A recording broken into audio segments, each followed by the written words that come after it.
Je ne parle pas français by Katherine Mansfield. Read by Mark Young. I do not know why I have such a fancy for this little cafe. It's dirty and sad. Sad. It's not as if it had anything to distinguish it from 100 others. It hasn't. Or as if the same strange types came here every day, whom one could watch from one's corner and recognize, and more or less, with a strong accent on the less, get the hang of. But pray, don't imagine that those brackets are a confession of my humility before the mystery of the human soul. Not at all. I don't believe in the human soul. I never have. I believe that people are like portmanteau, packed with certain things. Started going, thrown about, tossed away, dumped down, lost and found, half emptied suddenly, or squeezed fatter than ever, until finally the ultimate porter swings them onto the ultimate train, and away they rattle. Not but what these portmanteaux can be very fascinating. Oh, but very. I see myself standing in front of them, don't you know, like a customs official. Have you anything to declare? Any wines, spirits, cigars, perfumes, silks? And the moment of hesitation as to whether I am going to be fooled just before I chalk that squiggle, and then the other moment of hesitation just after, as to whether I have been, or perhaps the two most thrilling instants in life. Yes, they are to me. But before I started that long and rather far-fetched, and not frightfully original digression, what I meant to say, quite simply, was that there are no portmanteaux to be examined here, because the clientele of this cafe, ladies and gentlemen, does not sit down. No, it stands at the counter, and it consists of a handful of workmen who come up from the river, all powdered over with white flour, lime or something, and a few soldiers, bringing with them thin, dark girls with silver rings in their ears and market baskets on their arms.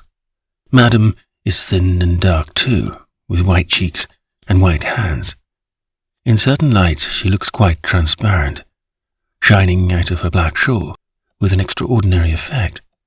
When she is not serving, she sits on a stool with her face turned, always to the window. Her dark-ringed eyes search among and follow after the people passing, but not as if she was looking for somebody. Perhaps 15 years ago she was, but now the pose has become a habit. You can tell from her air of fatigue and hopelessness that she must have given them up for the last 10 years at least.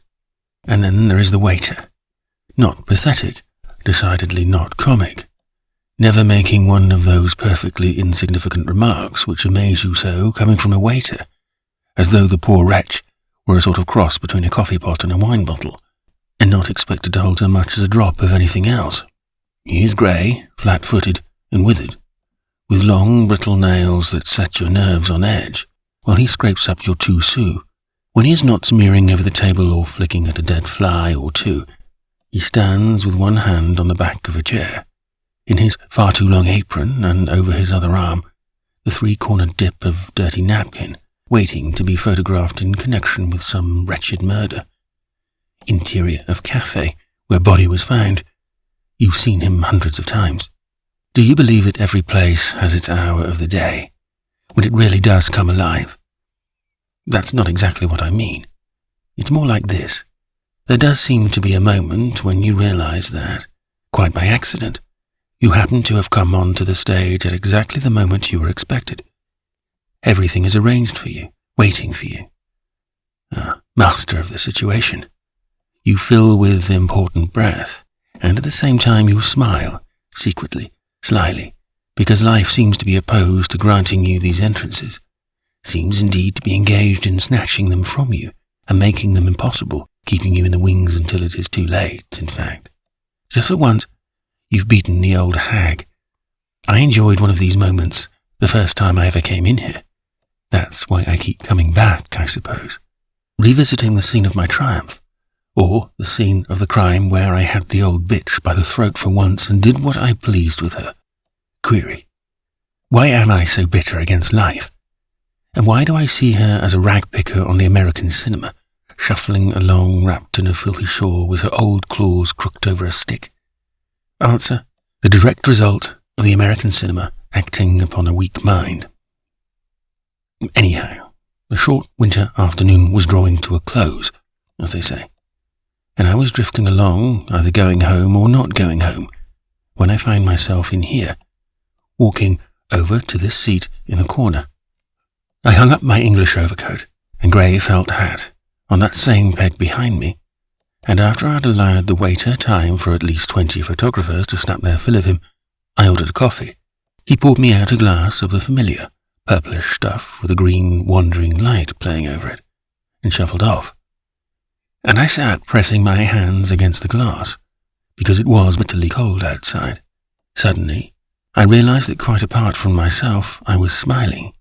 Slowly, I raised my head and saw myself in the mirror opposite.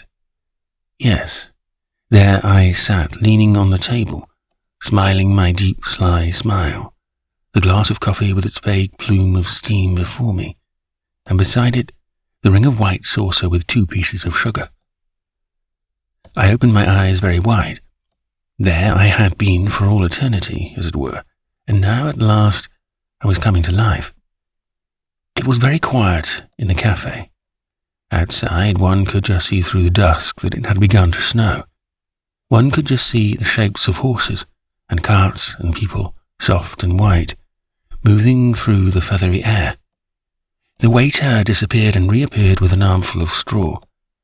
He strewed it over the floor from the door to the counter and round about the stove, with humble, almost adoring gestures. One would not have been surprised if the door had opened and the Virgin Mary had come in, riding upon an ass. Her meek hands folded over her big belly. That's rather nice, don't you think? That bit about the Virgin? It comes from the pen so gently. It has such a dying fall. I thought so at the time and decided to make a note of it. One never knows when a little tag like that may come in useful to round off a paragraph.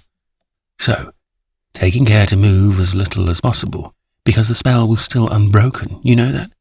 I reached over to the next table for a writing pad. No paper or envelopes, of course. Only a morsel of pink blotting paper, incredibly soft and limp and almost moist, like the tongue of a little dead kitten, which I've never felt. I sat, but always underneath, in this state of expectation, rolling the little dead kitten's tongue round with my finger and rolling the soft phrase round my mind, while my eyes took in the girls' names and dirty jokes, and drawings of bottles and cups that would not sit in the saucers scattered over the writing pad. They are always the same, you know.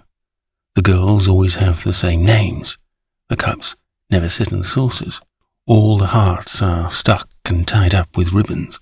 But then, quite suddenly, at the bottom of the page, written in green ink, I fell onto that stupid stale little phrase, Je ne parle pas français. There. It had come, the moment, the geste, and although I was so ready, it caught me, it tumbled me over.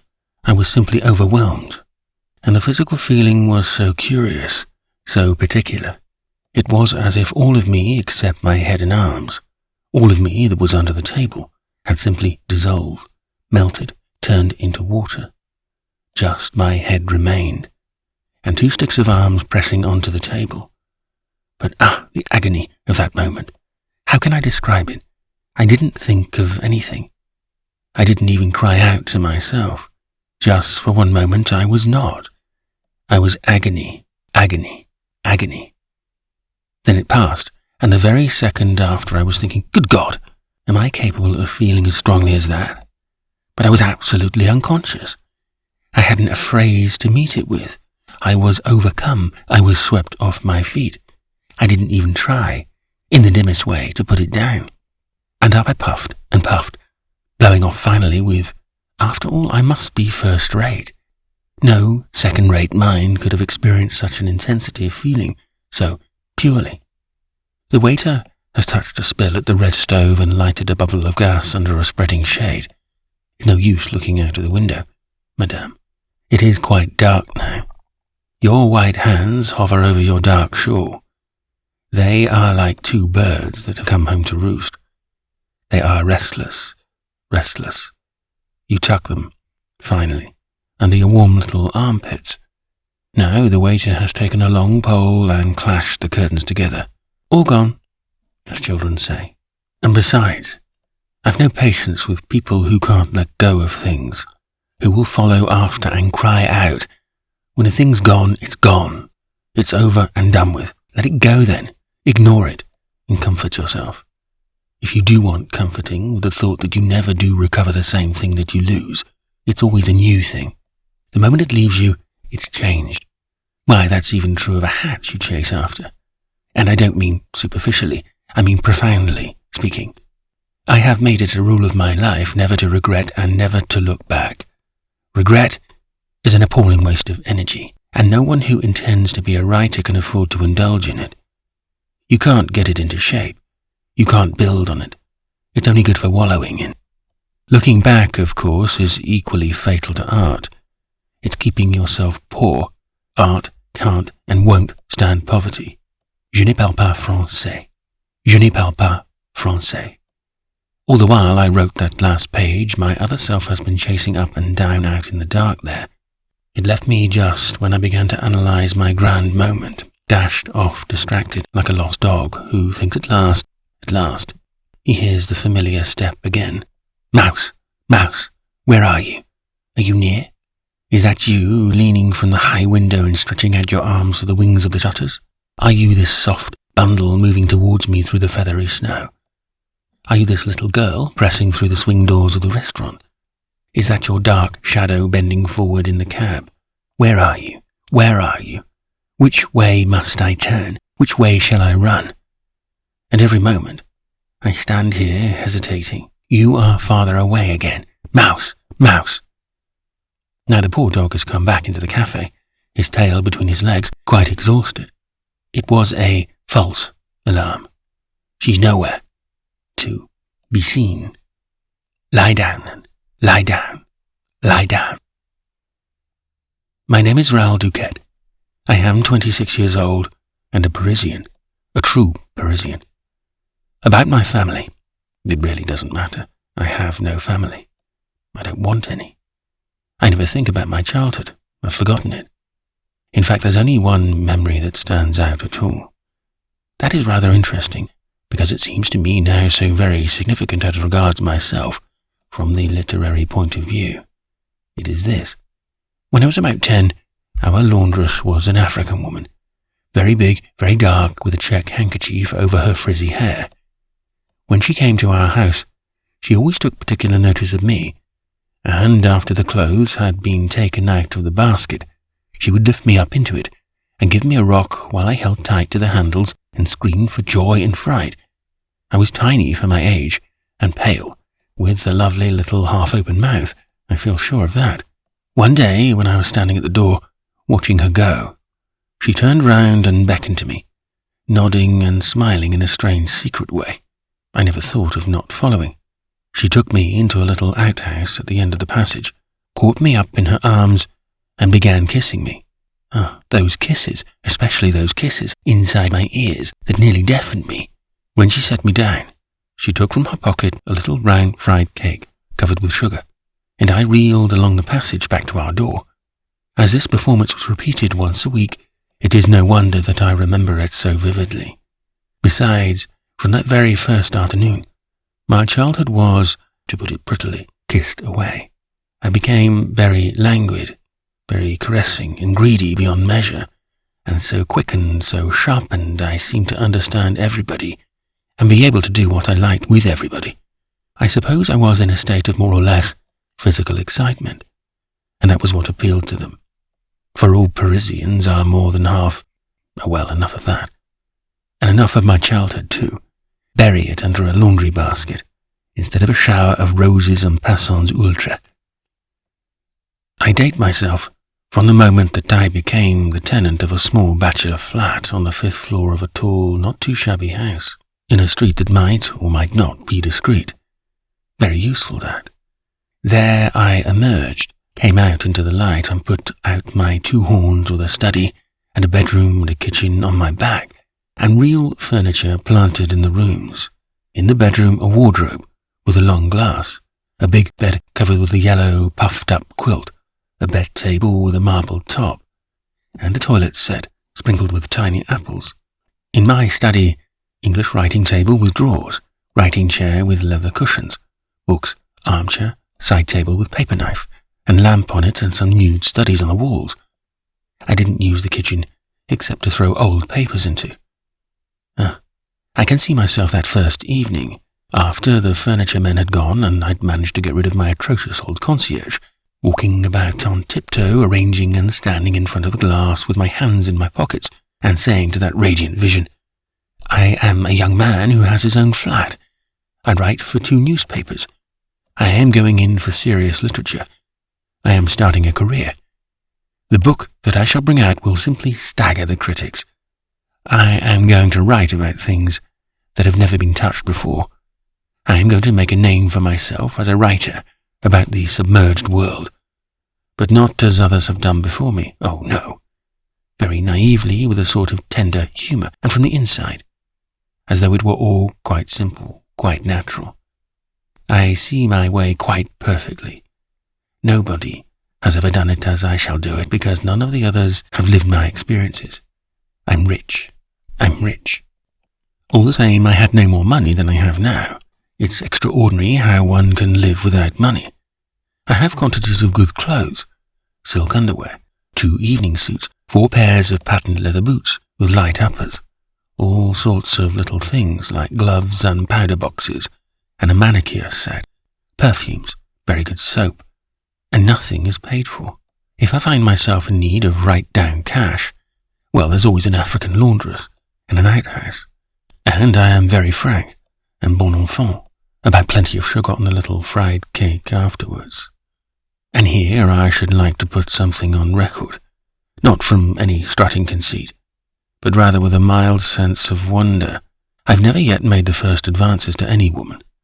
It isn't as though I've known only one class of woman, not by any means, but from little prostitutes and kept women, and elderly widows and shop girls and wives of respectable men, and even advanced modern literary ladies at the most select dinners and soirees. I've been there. I've met invariably with not only the same readiness, but with the same positive invitation. It surprised me at first. I used to look across the table and think, is that very distinguished young lady discussing Le Kipling with the gentleman with the brown beard really pressing my foot? And I was never really certain until I had pressed hers. Curious, isn't it? I don't look at all like a maiden's dream. I am little and light, with an olive skin, black eyes with long lashes, black silky hair cut short, tiny square teeth that show when I smile. My hands are supple and small. A woman in a bread shop once said to me, "You have the hands for making fine little pastries." I confess, without any clothes, I am rather charming, plump, almost like a girl, with smooth shoulders, and I wear a thin gold bracelet above my left elbow. But wait, isn't it strange? I should have written all that about my body and so on. It's the result of my bad life, my submerged life. I am like a little woman in a cafe who has to introduce herself with a handful of photographs. Me in my chemise, coming out of an eggshell. Me upside down in a swing, with a frilly behind like a cauliflower. You know the things. If you think what I've written is merely superficial and impudent and cheap, you're wrong. I'll admit it does sound so. But then it is not at all. If it were, how could I have experienced what I did when I read that stale little phrase written in green ink in the writing pad? That proves there's more in me, and that I really am important, doesn't it? Anything a fraction less than that moment of anguish I might have put on, but no, that was real. Waiter, a whiskey. I hate whiskey. Every time I take it into my mouth, my stomach rises against it, and the stuff they keep here is sure to be particularly vile. I only ordered it because I am going to write about an Englishman. We French are incredibly old-fashioned and out of date still, in some ways. I wonder I didn't ask him at the same time for a pair of tweed knickerbockers, a pipe, some long teeth, and a set of ginger whiskers. Thanks, mon vieux. You haven't got, perhaps, a set of ginger whiskers? Non, monsieur, he answers sadly. We don't sell American drinks. And having smeared a corner of the table, he goes back to have another couple of dozen taken by artificial light. Ugh, the smell of it, and the sickly sensation when one's throat contracts. It's bad stuff to get drunk on, says Dick Harmon, turning his little glass in his fingers and smiling his slow, dreaming smile. So he gets drunk on it, slowly and dreamily, and at a certain moment begins to sing very low, about a man who walks up and down, trying to find a place where he can get some dinner.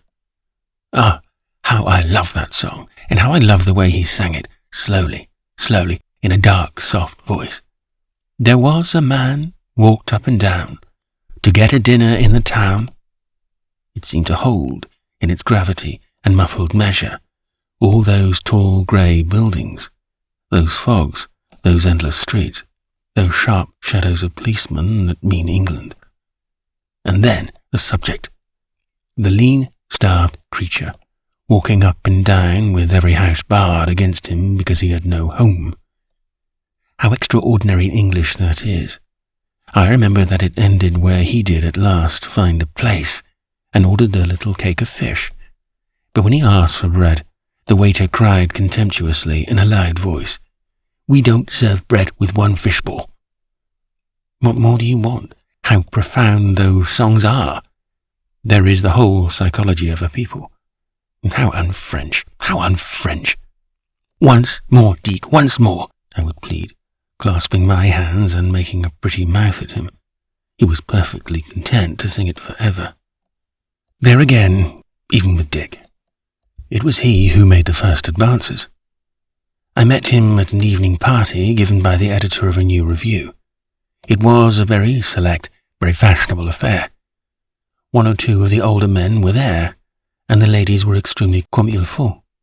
They sat on cubist sofas in full evening dress, and allowed us to hand them thimbles of cherry brandy, and to talk to them about their poetry. For, as far as I can remember, they were all poetesses. It was impossible not to notice Dick.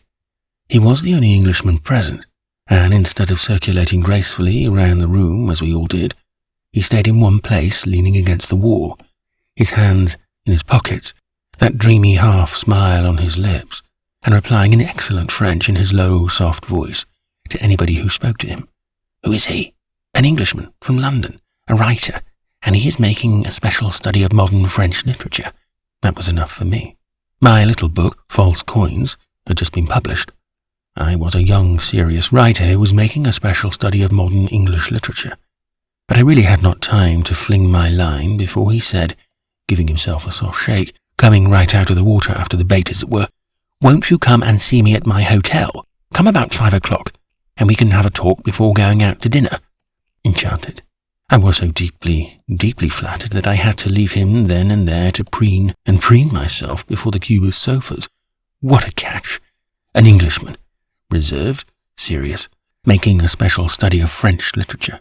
That same night, a copy of False Coins with a specially cordial inscription was posted off, and a day or two later, we did dine together and spent the evening talking, but not only of literature. I discovered to my relief that it wasn't necessary to keep to the tendency of the modern novel, the need of a new form, or the reason why our young men appear to be just missing it. Now and again, as if by accident, I threw in a card that seemed to have nothing to do with the game, just to see how he'd take it. But each time he gathered it into his hands with his dreamy look and smile unchanged. Perhaps he murmured, "That's very curious," but not as if it were curious at all. That calm acceptance went to my head at last. It fascinated me. It led me on and on till I threw every card that I possessed at him, and sat back and watched him arrange them in his hand. Very curious and interesting.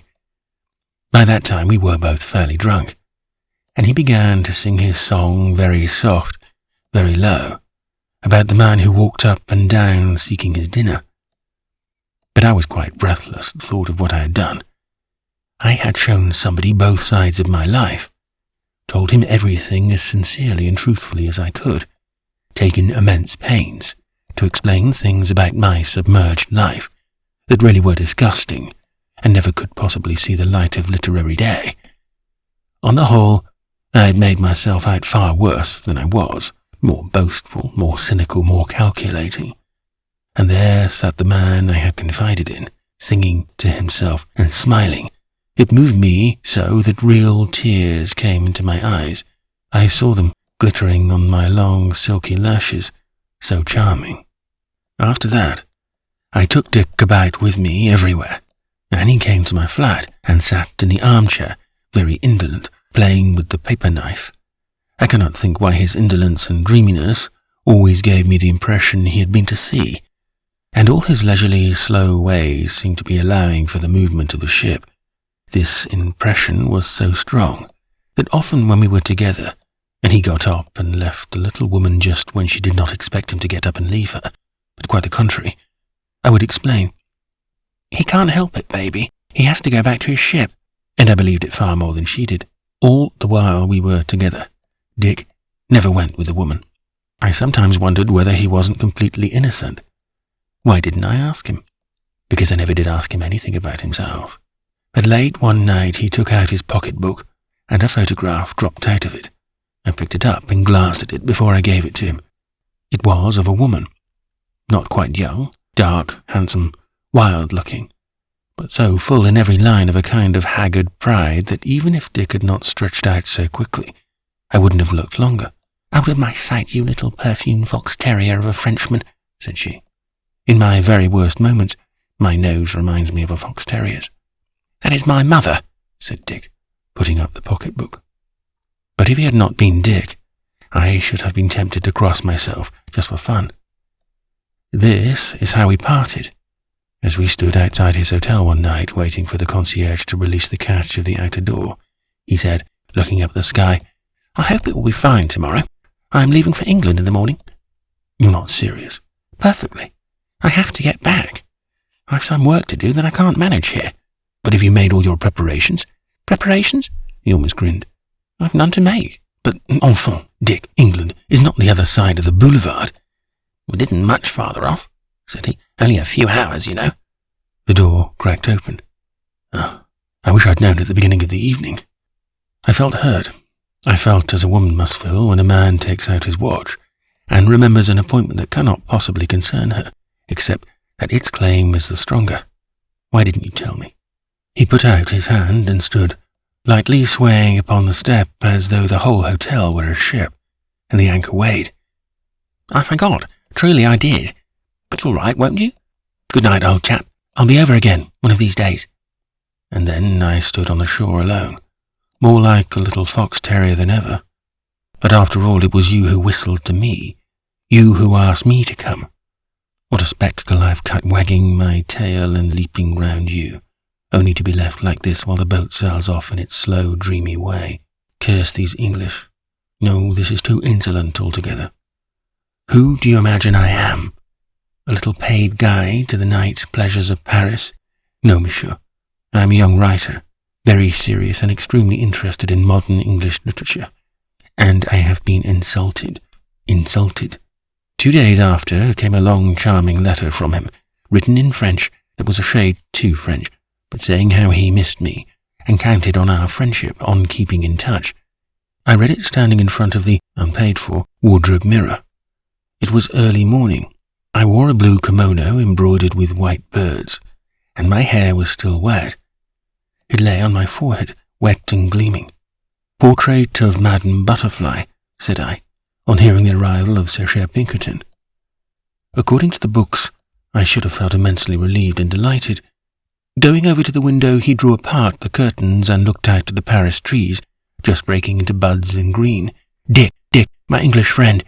I didn't. I merely felt a little sick. Having been up for my first ride in an aeroplane, I didn't want to go up again just now. That passed, and months after, in the winter, Dick wrote that he was coming back to Paris to stay indefinitely. Would I take rooms for him? He was bringing a woman friend with him. Of course I would. Away the little fox terrier flew. It happened most usefully too, for I owed much money at the hotel where I took my meals, and 2 English people requiring rooms for an indefinite time was an excellent sum on the account. Perhaps I did rather wonder, as I stood in the larger of the 2 rooms with Madame, saying, "Admirable," what the woman friend would be like, but only vaguely. Either she would be very severe, flat back in front, or she would be tall, fair, dressed in mignonette green, name Daisy, and smelling of rather sweetish lavender water. You see, by this time, according to my rule of not looking back, I had almost forgotten Dick. I even got the tune of his song about the unfortunate man a little bit wrong when I tried to hum it. I very nearly did not turn up at the station after all. I had arranged to, and had in fact dressed with particular care for the occasion. For I intended to take a new line with Dick this time. No more confidences, and tears on eyelashes, no thank you. Since you left Paris, said I, knotting my black silver-spotted tie in the, also unpaid for, mirror over the mantelpiece, I have been very successful, you know. I have 2 more books in preparation, and then I have written a serial story, Wrong Doors, which is just on the point of publication, and will bring me in a lot of money. And then my little book of poems, I cried, seizing the clothes brush and brushing the velvet collar of my new indigo blue overcoat. My little book, Left Umbrellas, really did create, and I laughed and waved the brush, an immense sensation. It was impossible not to believe this of the person who surveyed himself finally, from top to toe, drawing on his soft grey gloves. He was looking the part. He was the part. That gave me an idea. I took out my notebook and, still in full view, jotted down a note or two. How can one look the part and not be the part?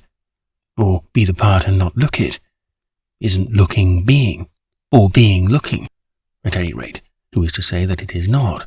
This seemed to me extraordinarily profound at the time, and quite new. But I confess that something did whisper as, smiling, I put up the notebook, You, literary. You look as though you've taken down a bet on a racecourse. But I didn't listen. I went out, shutting the door of the flat with a soft, quick pull, so as not to warn the concierge of my departure, and ran down the stairs quick as a rabbit for the same reason. But the old spider, she was too quick for me. She let me run down the last little ladder of the web, and then she pounced. One little moment, monsieur, she whispered, odiously confidential. Come in, and she beckoned with a dripping soup ladle.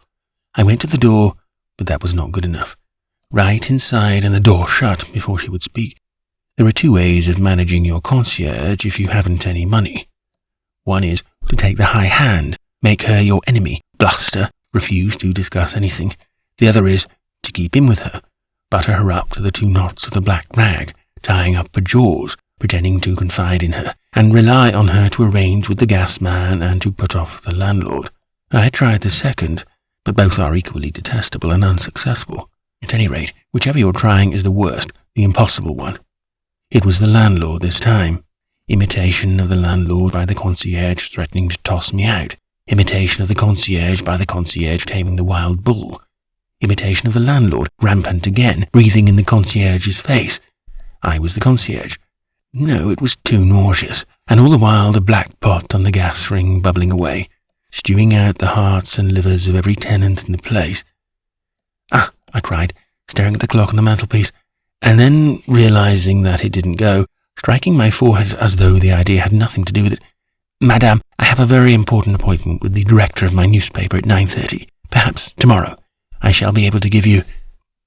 Out, and down the metro and squeezed into a full carriage. The more the better.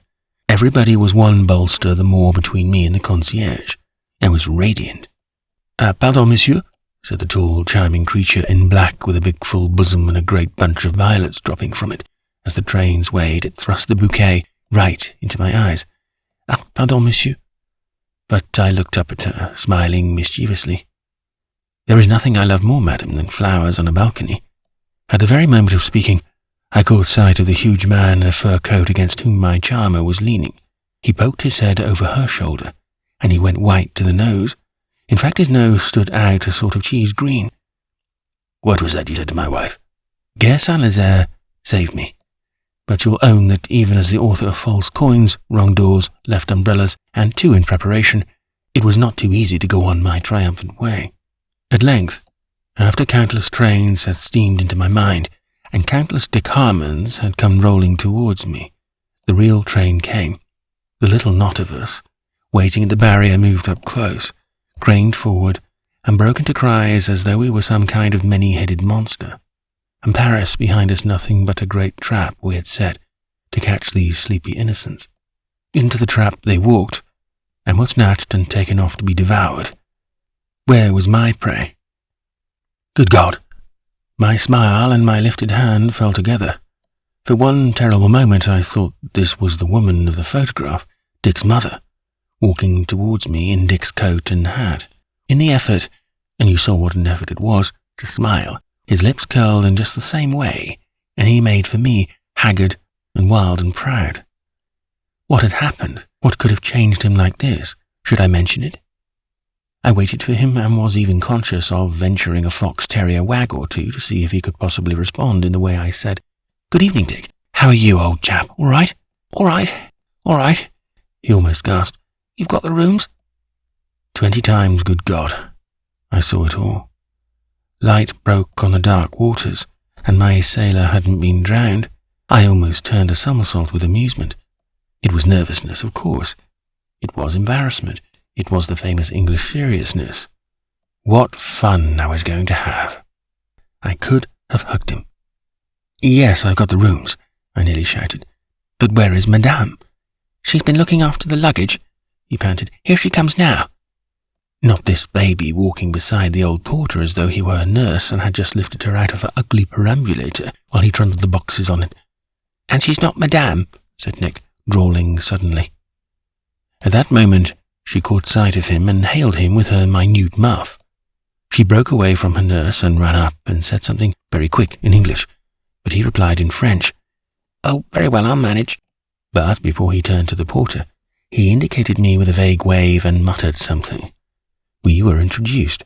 She held out her hand in that strange boyish way English women do, and standing very straight in front of me with her chin raised and making, she too, the effort of her life to control her preposterous excitement, she said, wringing my hand, I'm sure she didn't know it was mine, "Je ne parle pas français."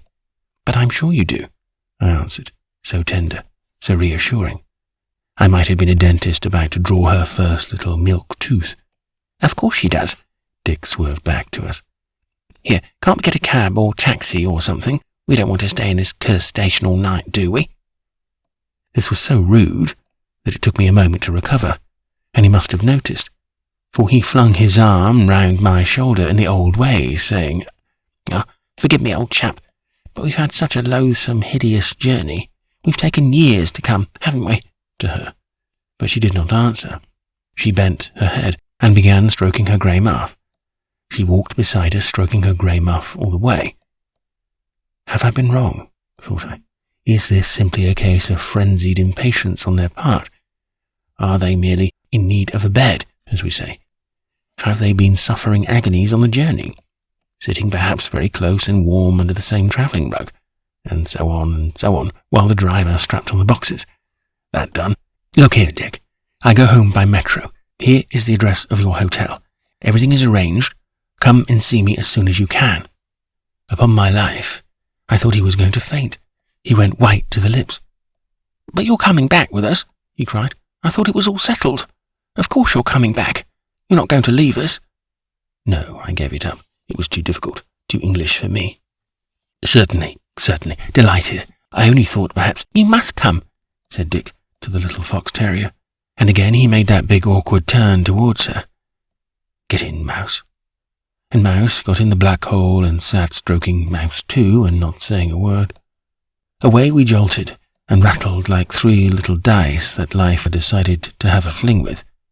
I had insisted on taking the flap seat facing them, because I would not have missed for anything those occasional flashing glimpses I had as we broke through the white circles of lamplight. They revealed Dick, sitting far back in his corner, his coat collar turned up, his hands thrust in his pockets, and his broad dark hat shading him, as if it were a part of him, a sort of wing he hid under.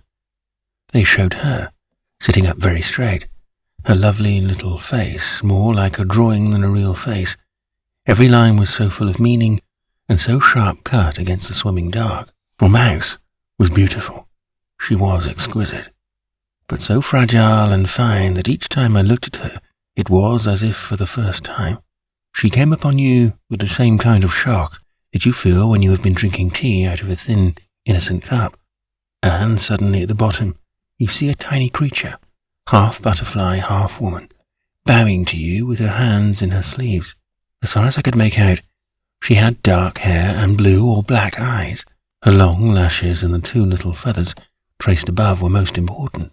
She wore a long dark cloak, such as one sees in old-fashioned pictures of English women abroad.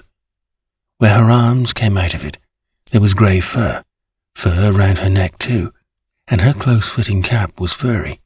Carrying out the mouse idea, I decided. But how intriguing it was, how intriguing. Their excitement came nearer and nearer to me, while I ran out to meet it, bathed in it, flung myself far out of my depth, until at last I was as hard put to it to keep control as they.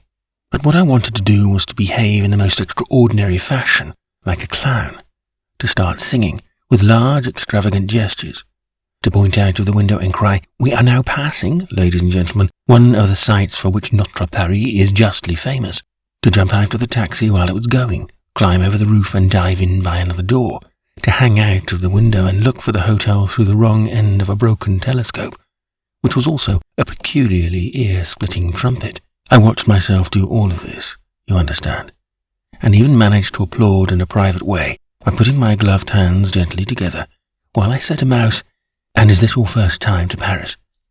"Yes, I've not been here before." Then you have a great deal to see." And I was just going to touch lightly upon the objects of interest, and the museums when we wrenched to a stop. Do you know, it's very absurd, but as I pushed open the door for them and followed up the stairs to the bureau on the landing, I felt somehow that this hotel was mine. There was a vase of flowers on the windowsill of the bureau, and I even went so far as to rearrange a bud or two, and to stand off and note the effect, while the manageress welcomed them. And when she turned to me and handed me the keys, the garçon was hauling up the boxes, and said, "Monsieur Duquette will show you your rooms." I had a longing to tap Dick on the arm with a key and say, very confidentially, "Look here, old chap, as a friend of mine, I'll be only too willing to make a slight reduction." Up and up we climbed, round and round, past an occasional pair of boots. Why is it one never sees an attractive pair of boots outside a door? Higher and higher. "I'm afraid they're rather high up," I murmured, idiotically, "but I chose them because—" They so obviously did not care why I chose them that I went no further. They accepted everything. They did not expect anything to be different. This was just part of what they were going through. That was how I analysed it. Arrived at last, I ran from one side of the passage to the other, turning on the lights, explaining, "This one I thought for you, Dick. The other is larger, and it has a little dressing room in the alcove." My proprietary eye noted the clean towels and covers, and the bed linen embroidered in red cotton. I thought them rather charming rooms, sloping, full of angles, just the sort of rooms one would expect to find if one had not been to Paris before. Dick dashed his hat down on the bed. "Oughtn't I to help that chap with the boxes?" he asked nobody. "Yes, you ought," replied Mouse. "They're dreadfully heavy." And she turned to me with the first glimmer of a smile. "Books, you know." Oh, he darted such a strange look at her before he rushed out. And he not only helped, he must have torn the box off the garçon's back, for he staggered back, carrying one, dumped it down, and then fetched in the other. "That's yours, Dick," said she. "Well, you don't mind it standing here for the present, do you?" he asked, breathless, breathing hard. The box must have been tremendously heavy. He pulled out a handful of money.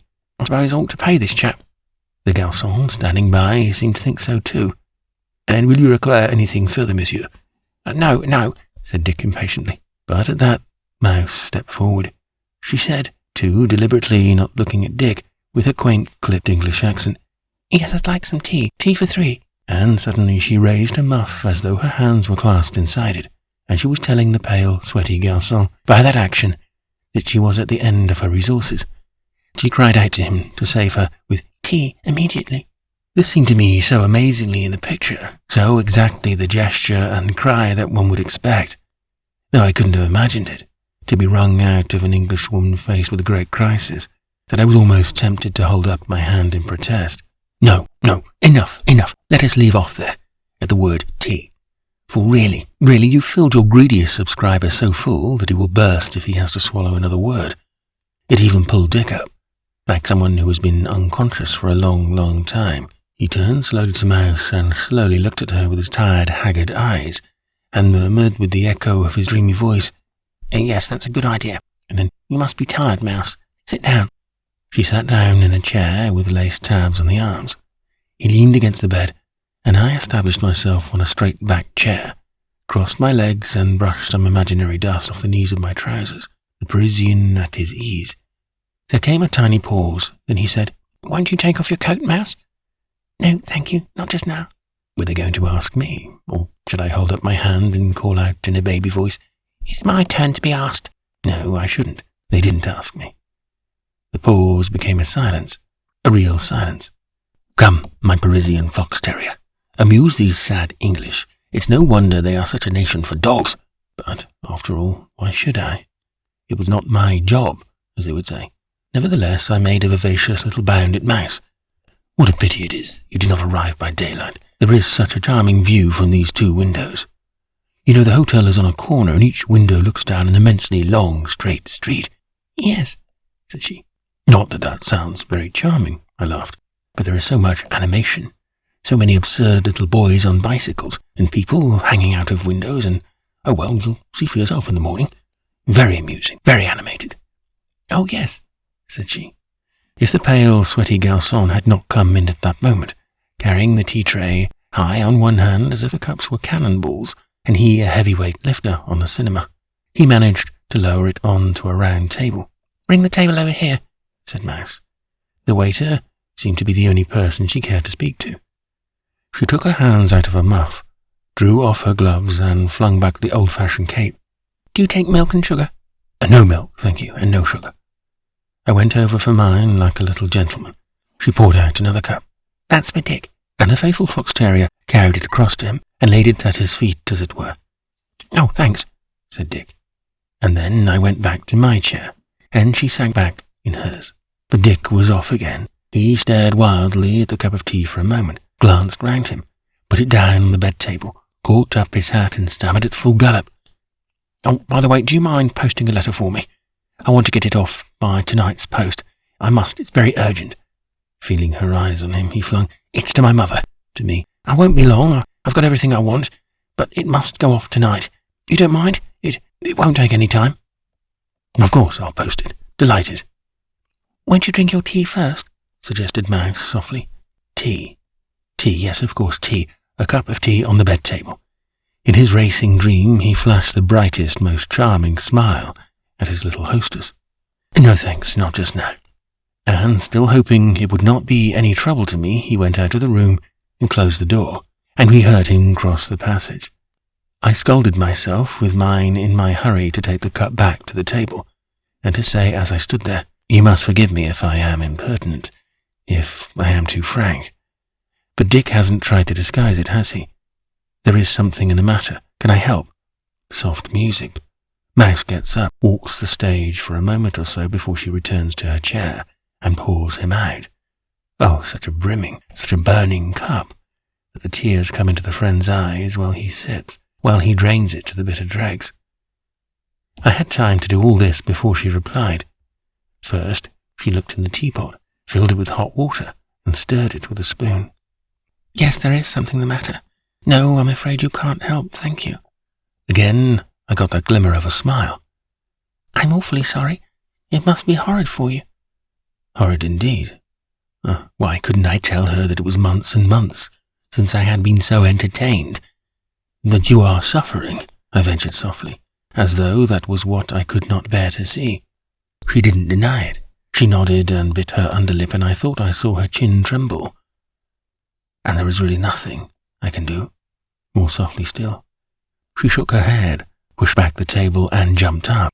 "Oh, it will be all right soon," she breathed, walking over to the dressing table and standing with her back towards me.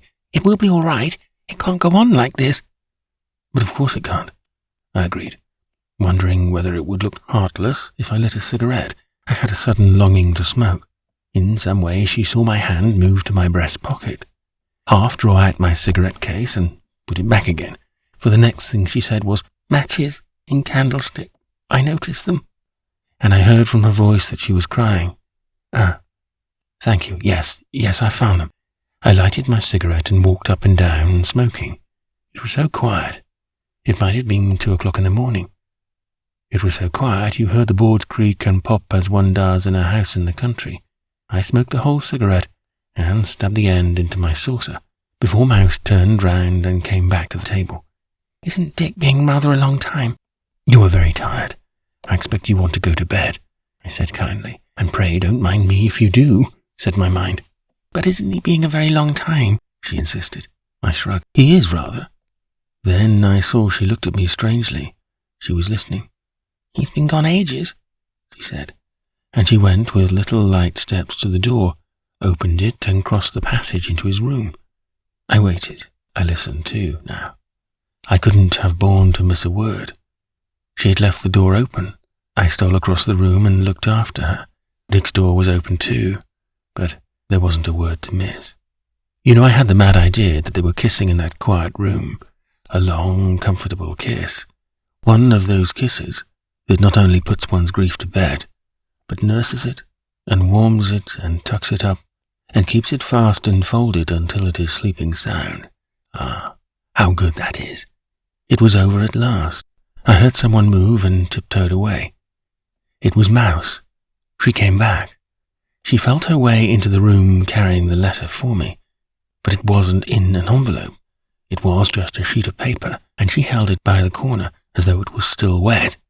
Her head was bent so low, so tucked in her furry collar that I hadn't a notion until she let the paper fall and almost fell herself onto the floor by the side of the bed, leaned her cheek against it, flung out her hands as though the last of her poor little weapons was gone, and now she let herself be carried away, washed out into the deep water.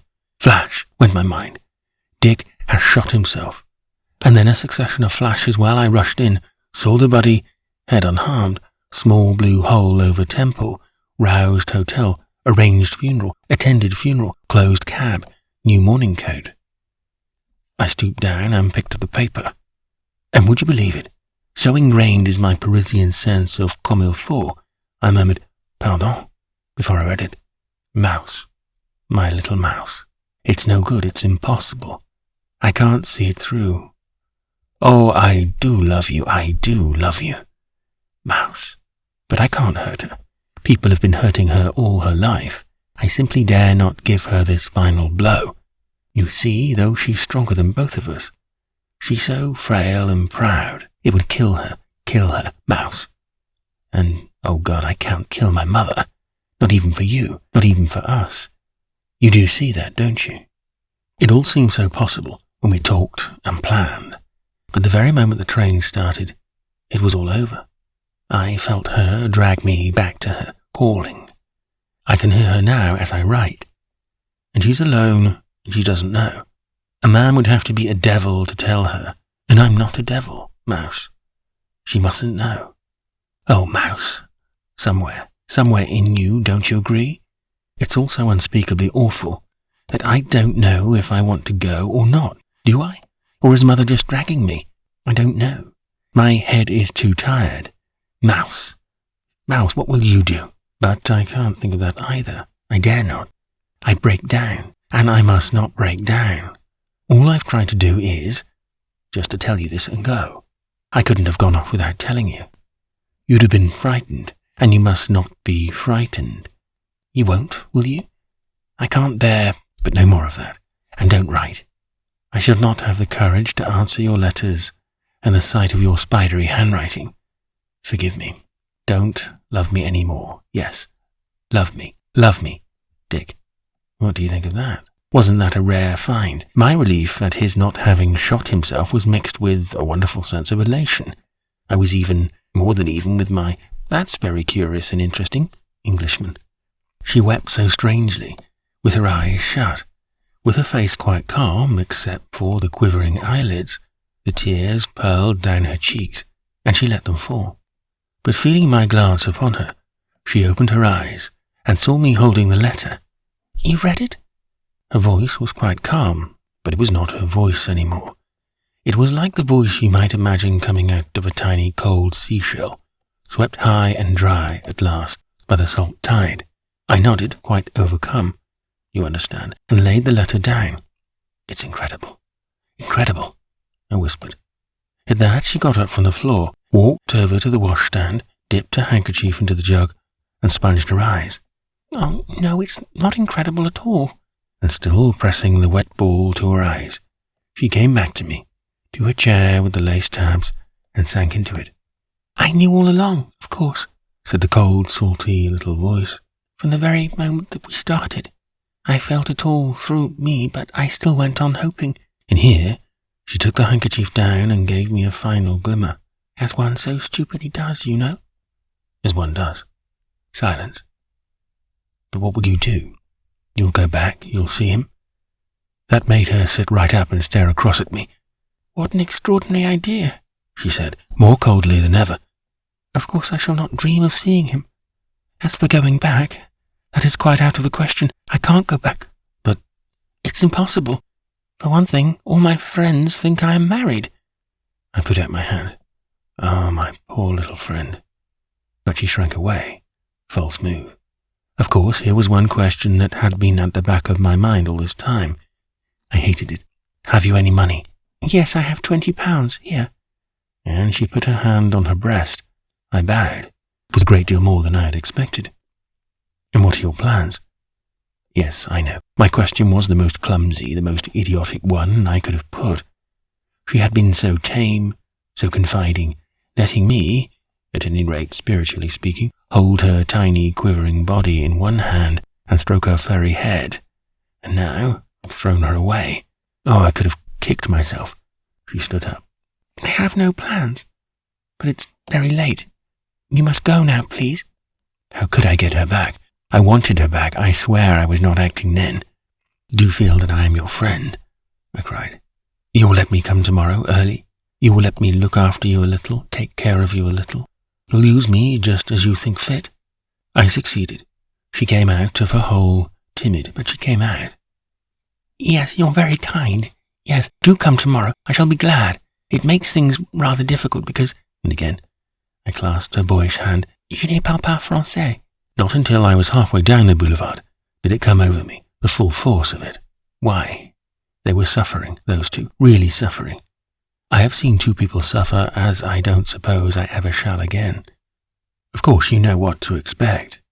You anticipate fully what I am going to write. It wouldn't be me otherwise. I never went near the place again. Yes, I still owe that considerable amount for lunches and dinners. That's beside the mark. It's vulgar to mention it in the same breath with the fact that I never saw Mouse again. Naturally, I intended to. Started out, got to the door, wrote and tore up letters. Did all those things. But I simply could not make the final effort. Even now, I don't fully understand why. Of course, I knew that I couldn't have kept it up. That had a great deal to do with it. But you would have thought, putting it at its lowest, curiosity couldn't have kept my fox terrier nose away. Je ne parle pas français. That was her swan song for me. But how she makes me break my rule. Oh, you've seen for yourself, but I could give you countless examples. Evenings, when I sit in some gloomy cafe, and an automatic piano starts playing a Mouse tune. There are dozens of tunes that evoke just her. I begin to dream things like a little house on the edge of the sea, somewhere far, far away. A girl outside in a frock, rather like red Indian women wear, hailing a light, barefoot boy who runs up from the beach. "What have you got?" "A fish." I smile and give it to her. The same girl, the same boy, different costumes, sitting at an open window, eating fruit and leaning out and laughing. All the wild strawberries are for you, Mouse. I won't touch one. A wet night. They're going home together under an umbrella. They stop on the door to press their wet cheeks together, and so on, until some dirty old gallant comes up to my table and sits opposite and begins to grimace and yap until I hear myself saying, "But I've got the little girl for you, mon vieux, so little, so tiny." I kiss the tips of my fingers and lay them upon my heart. I give you my word of honour as a gentleman, a writer, serious, young, and extremely interested in modern English literature. I must go. I must go. I reach down my coat and hat. Madame knows me. "You haven't dined yet?" She smiles. "No, not yet, madame."